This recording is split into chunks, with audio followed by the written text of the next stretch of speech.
Hello students, अपन पढ़ रहे थे नेत्र के बारे में। सेंस ऑर्गन्स संवेदी अंग का अपना चैप्टर था जिसमें अपन डिस्कस कर रहे थे नेत्र के बारे में। तो नेत्र की संरचना अपन ने देख ली थी। नेत्र में पाई जाने वाली ग्रंथियां जो थी उनकी स्टडी अपन ने कर ली थी। आज अपना टॉपिक है नेत्र की क्रिया विधि। नेत्र की क्रिया विधि मतलब किस प्रकार से अपन नेत्र के द्वारा किसी वस्तु को देख पाते हैं, इसके अंदर वो प्रोसेस आएगी। तो अपन जो है ये नेत्र की क्रिया विधि को कुछ पॉइंटों के थ्रू समझते हैं, जिसमें सबसे पहले अपना आएगा प्रकाश का संप्रेषण।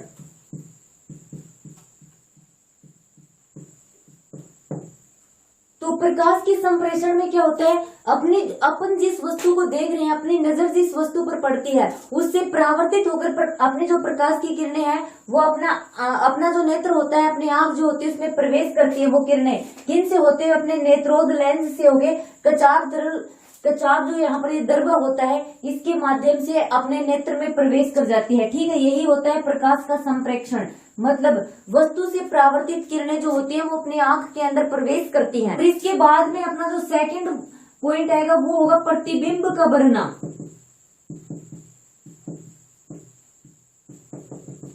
जिस वस्तु को अपन देख रहे थे उससे परावर्तित किरणें जो थी, मतलब जिस वस्तु पर अपनी नजरें पड़ी थी उससे परावर्तित किरणें जो थी वो आंख के अंदर प्रवेश कर जाती हैं। उसके बाद में क्या होता है, वस्तु का प्रतिबिंब बनता है। और प्रतिबिंब कैसे बनता है, अपना जो ये कोर्निया होता है, इस कोर्निया की वक्रता जो होती है, इस वक्रता के कारण जो किरणें होती हैं वो किरणें थोड़ी मुड़ जाती हैं। और फिर अपना जो ये लेंस होता है उनको और ज्यादा मोड़ देता है। उसके बाद में अपना प्रतिबिंब जो होता है वो प्रतिबिंब यहाँ पर रेटिना पर आकर बनता है। अपना दृष्टि पटल जो होता है वहां पर फिर उस वस्तु का प्रतिबिंब बनता है। ओके, सबसे पहले प्रकाश की किरणें जाती हैं कोर्निया की वजह से, कोर्निया की वक्रता के कारण प्रकाश किरणें जो होती है वो थोड़ी मुड़ जाती हैं।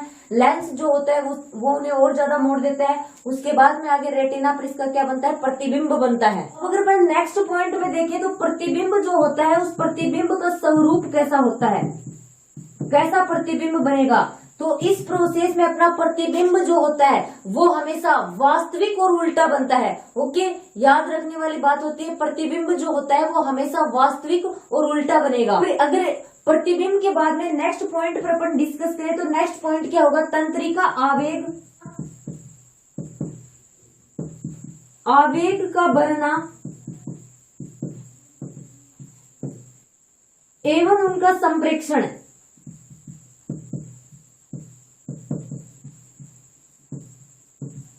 और इस प्रोसेस में क्या होता है, अपनी जो प्रकाश ऊर्जा होती है वो प्रकाश ऊर्जा संवेदी कोशिकाओं में रासायनिक परिवर्तन पैदा कर देती है। यहाँ पर ध्यान रखने वाली बात ये होती है कि अपनी संवेदी कोशिकाएं कौन सी होती हैं, अपनी संवेदी कोशिकाएं होती हैं शलाकाएं तथा शंकु। और शलाकाएं तथा शंकु क्या होते हैं, इस बात पर अपन डिस्कस कर चुके हैं। ठीक है, तो अपनी जो प्रकाश ऊर्जा होती है उसको अपने नेत्र की जो संवेदी कोशिकाएं होती हैं उसमें रासायनिक परिवर्तन पैदा कर देती हैं। और फिर अपने इन परिवर्तनों से तंत्रिका आवेग बनते हैं। ठीक है, और वो तंत्रिका आवेग जो होते हैं वो दृक कोशिका या तंत्रिका के द्वारा किस में पहुंचते हैं, अपने मस्तिष्क, अपने ब्रेन में पहुंचते हैं। ओके, यहाँ तक क्लियर।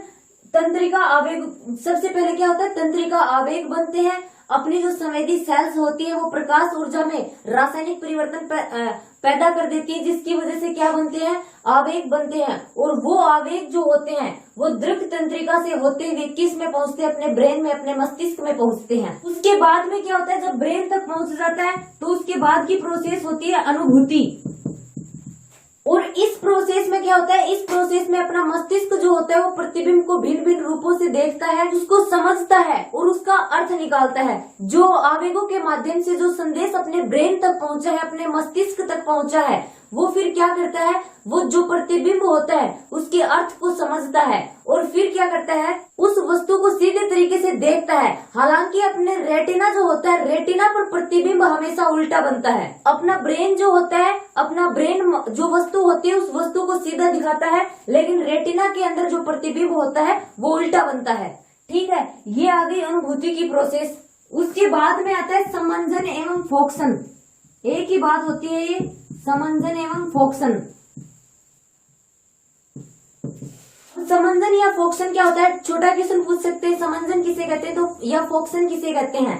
तो समंजन या फोक्सन किसे कहते हैं? अपनी नेत्र का जो ये रेटिना वाला पार्ट होता है, दृष्टि पटल का जो पार्ट होता है, इस पर प्रतिबिंब को फोकस करने की प्रक्रिया क्या होती है? फोक्सन होती है। नॉर्मल डेफिनेशन पूछ सकते हैं फोक्सन की या समंजन की, तो फोक्सन और समंजन क्या होता है? अपना नेत्र का जो रेटिना वाला पार्ट होता है, उस पार्ट पर प्रतिबिंब का फोकस किया जाना ही क्या होता है? फोक्सन होता है। और फोकस करने का अर्थ क्या होता है? फोकस करने का अर्थ ये होता है अपना जो ये प्रत्यास्थ लेंस होता है, इस प्रत्यास्थ लेंस की वक्रता को परिवर्तित करना। जैसे अपन देखिए दूरदृष्टि के लिए, दूरदृष्टि वाली प्रोसेस में क्या होता है? लेंस जो होता है वो लेंस पतला और चपटा हो जाता है, और अपने लेंस की ये जो स्थिति होती है ना, ये सामान्य स्थिति होती है। ठीक है, लेंस जो होता है वो चपटा और पतला हो जाता है, और ये लेंस की सामान्य स्थिति होती है, जिसे निलंबन स्नायु द्वारा तान कर रखा जाता है। निलंबन स्नायु, यहाँ पर लेंस के जो पार्ट होते हैं ना, ये यहाँ पर ये वाला पार्ट होता है निलंबन स्नायु। निलंबन स्नायु जो होता है वो लेंस को क्या करता है? तान कर रखता है। जबकि अगर अपनी निकट दृष्टि के लिए प्रोसेस देखें तो निकट दृष्टि में क्या होता है? इसमें अपनी पक्षमापिक पेशियां जो होती है वो पक्षमापिक पेशियां वर्तुलाकार हो जाती हैं, और वो संकुचित होकर नेत्र गोलक की परिधि को कम कर देती हैं। जिससे क्या होता है? जिससे अपना जो ये स्नायु निलंबन होता है ना, इसके खिंचाव को, इसके तान जो इसने जो तान रखा था लेंस को, उस खिंचाव को कम कर देती हैं ये। और फिर अपना लेंस जो होता है वो स्वयं की प्रत्यास्थता के कारण मोटा हो जाता है। दूर दृष्टि में पतला होता है, निकट दृष्टि में ये मोटा हो जाता है। अब आगे क्या आता है? द्विनेत्री दृष्टि। द्विनेत्री दृष्टि में क्या होता है? द्विनेत्री दृष्टि में ये होता है कि मानव सहित जितने भी प्राइमेट्स होते हैं ना, उन सभी प्राइमेट्स में आंखें जो होती है, दोनों नेत्र जो होते हैं वो सामने की ओर स्थित होते हैं, और नेत्रों की इसी व्यवस्था के कारण क्या होता है? प्रतिबिंब जो होते हैं उनमें अतिव्यापन होता है, जिससे क्या होता है? जिससे दृष्टि की गहराई का बोध होता है। ठीक है, ये होती है द्विनेत्री दृष्टि। द्विनेत्री दृष्टि जितने भी प्राइमेट्स जंतु होते हैं मानव सहित, उनमें क्या होते हैं? दोनों नेत्र सामने की ओर स्थित होते हैं। अब अगर अपन नेक्स्ट एक टॉपिक देखें, दृष्टि ज्ञान की जैव रासायनिकी, किस प्रकार से, मतलब दृष्टि ज्ञान जो ये दृष्टि का अपन ज्ञान करते हैं, इसमें कौन सी कोशिकाएं किस प्रकार से वर्क करती हैं। तो मानव के शरीर में नेत्र की जब अपन संरचना का अध्ययन करे थे, उस टाइम मैंने शलाकाएं और शंकुओं के बारे में बताया था। ठीक है, तो मानव जो होता है, मानव में दृष्टि ज्ञान के लिए जो कोशिकाएं होती हैं, उनमें जो जैव रासायनिक परिवर्तन होते हैं, वो जैव रासायनिक परिवर्तन कौन सी कोशिकाओं में होते हैं? वो जैव रासायनिक परिवर्तन शाखा और शलाका, शंकु और शलाका कोशिकाओं में होते हैं। अपनी जो रेटिना होती है, इसके रेटिना में जो शलाकाएं पाई जाती हैं, उसमें प्रकाश वर्णक पाया जाता है, और वो प्रकाश वर्णक कौन सा होता है? इस पर अपन डिस्कस भी कर चुके हैं। वो प्रकाश वर्णक होता है रोडोप्सिन, और वो जो रोडोप्सिन होता है वो अत्यधिक प्रकाश संवेदी होता है, जिसे दृक बैंगनी भी कहते हैं। और ये जो होता है ये प्रकाश की उपस्थिति में परिवर्तित हो जाता है। परिवर्तित मतलब ये टूट कर किसका निर्माण करता है? ल्यूमेरोडोप्सिन का। टूट कर किसका निर्माण करेगा? ल्यूमेरोडोप्सिन। ठीक है, रोडोप्सिन जो था वो टूटकर ल्यूमेरोडोप्सिन का निर्माण करेगा, और फिर अपना जो ये ल्यूमेरोडोप्सिन होता है ये किस में चेंज हो जाता है? मेटारोडोप्सिन में। ठीक है, ये मेटारोडोप्सिन में चेंज हो जाएगा। रोडोप्सिन जो था वो ल्यूमेरोडोप्सिन में चेंज हो गया, और ल्यूमेरोडोप्सिन जो था वो मेटारोडोप्सिन में चेंज हो जाएगा। और जो लास्ट में, और ये जो होता है ये लास्ट में किस में चेंज हो जाता है? ये प्रोटीन में चेंज हो जाता है। प्रोटीन कौन सी? सोकोटोप्सिन और रेटिनिन। ठीक है, ये मेटेरोडोप्सिन जो होता है ये रेटिनिन प्रोटीन में चेंज हो जाएगा। ओके, और फिर अपना जो ये मेटारोडोप्सिन होता है, ये मेटारोडोप्सिन किस में चेंज हो जाता है? एक प्रोटीन में चेंज हो जाता है, और प्रोटीन का क्या नाम है? सकोटोप्सिन और रेटिनिन। ओके, अपना जो रोडोप्सिन था वो रोडोप्सिन चेंज हुआ ल्यूमोरोडोप्सिन में, ल्यूमोरोडोप्सिन चेंज हुआ मेटारोडोप्सिन में, मेटारोडोप्सिन प्रोटीन में चेंज हो जाएगा। प्रोटीन कौन सी?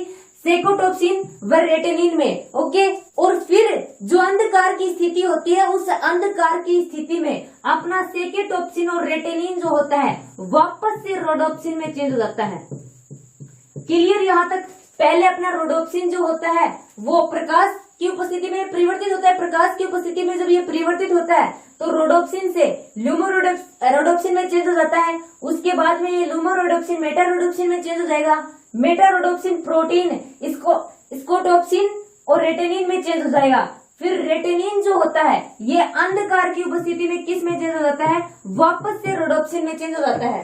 तो ये रेटिन और अपना जो ये रेटिनिन होता है ना, ये विटामिन ए का व्युत्पन्न होता है। इसीलिए स्वस्थ आंखों के लिए विटामिन ए जो होता है वो बहुत ही आवश्यक होता है। विटामिन ए की कमी से क्या होता है, आपने रतौंधी रोग के बारे में जरूर सुना होगा। विटामिन ए की कमी से आंख जो होती है उसमें रोडोप्सिन का निर्माण नहीं हो पाता, जिससे कम अंधकार में साफ दिखाई नहीं दे पाता है। और फिर इसी रोग को क्या बोला जाता है, रतौंधी रोग बोला जाता है, क्योंकि विटामिन ए की कमी से रोडोप्सिन का निर्माण नहीं हो पाता, जिससे कम प्रकाश की जो अवस्था होती है उसमें अपने को साफ क्लियर दिखाई नहीं दे पाता, जिसी को अपन क्या बोलते हैं, रतौंधी रोग बोलते हैं। ठीक है, ये तो हो गई शलाकाओं की बात। शलाकाओं में मैंने प्रकाश जो वर्णक था उसके बारे में आपको बताया था, रोडोप्सिन पाया जाता है। और शंकु में क्या पाया जाता है, अगर आपको याद हो तो मैंने शलाका और शंकु दोनों में बताया था। अपना शंकु जो होता है उसमें आयोडोप्सिन पाया जाता है।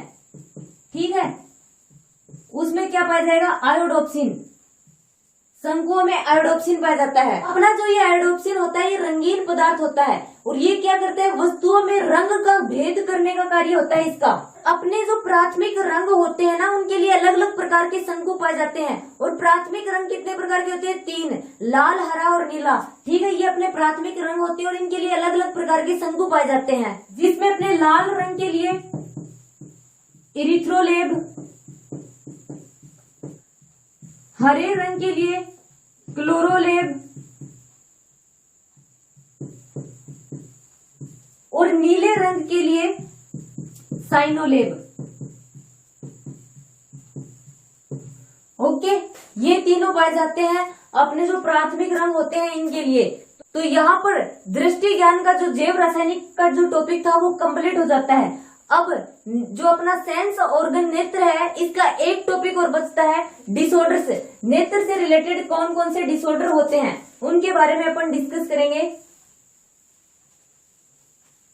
अपन नेत्र के सामान्य रोगों के बारे में बात करें तो सबसे पहले अपन डिस्कस करेंगे निकट दृष्टि दोष।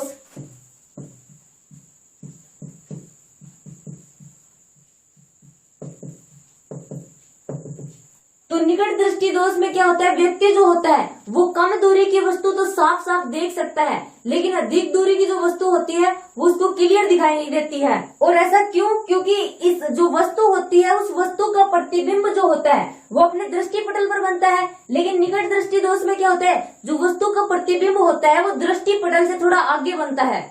अगर अपन निकट दृष्टि दोष के रोग के निवारण की बात करें तो इसमें क्या होता है, उपयुक्त प्रकार का अवतल लेंस जो होता है जो अपन चश्मे में यूज करते हैं उसके द्वारा इसको ठीक किया जा सकता है। अगर नेक्स्ट डिसीज की अपन बात करें तो इसमें आएगा दूर दृष्टि दोष। इसमें क्या होता है, इसमें दूर की जो वस्तु होती है वो स्पष्ट दिखाई देती है, लेकिन नजदीक की वस्तु स्पष्ट दिखाई नहीं दे पाती है। और ऐसा किस लिए होता है, क्योंकि वस्तु का जो प्रतिबिंब होता है वो थोड़ा रेटिना से पहले, अपना जो दृष्टि पटल होता है उससे थोड़ा पहले बन जाता है।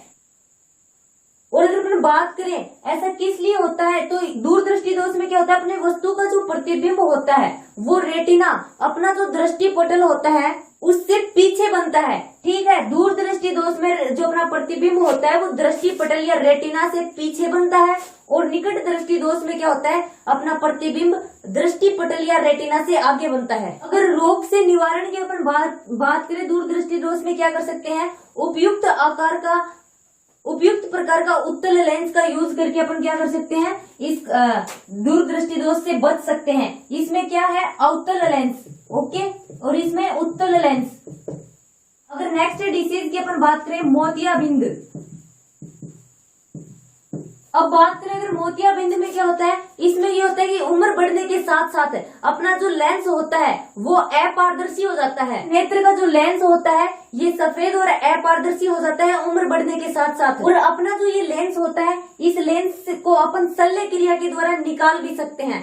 ठीक है, ये इसका निवारण है, शल्य क्रिया के द्वारा इस लेंस को अपन निकाल सकते हैं। वहां पर उपयुक्त प्रकार के लेंस या चश्मा का अपन यूज कर सकते हैं। नेक्स्ट डिसीज या डिसऑर्डर की अगर अपन बात करें, दृष्टि विषम।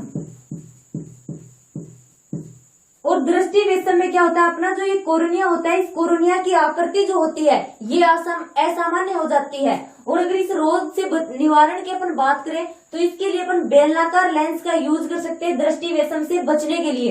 अगर अब नेक्स्ट डिसीज की अपन बात करें, कंजक्टिवाइटिस।